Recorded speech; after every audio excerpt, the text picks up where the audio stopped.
আবারও দিয়ে কাটো।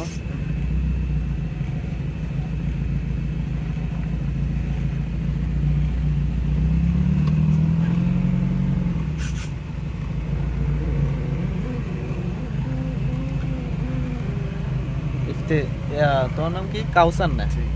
আমার আজকে কি প্রথম দিন? হ্যাঁ। আগে কি এর আগে গাড়ি ধরছিলেন স্টিয়ারিং? হ্যাঁ, আগে ধরো না। ঠিক আছে, কাটো এক হাত দিয়ে কাটো, আগে এক হাত দিয়ে কাটা শিখো, তারপরে দুই হাত দিয়ে কাটবা। নাহলে প্রথমে দুই হাত দিলে হ্যাঁ খাই যাবো, এক হাত দিয়ে কাটা শিখে গেলে এরপর দুই হাত দিয়ে যাবো। কাটো।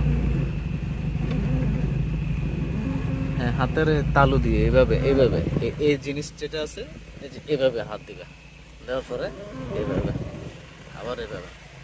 ঠিক আছে, যখন তুমি এক্সপার্ট হয়ে যাবে তখন বিভিন্নভাবে যেমনি মন সেমনি কাটতে পারবা।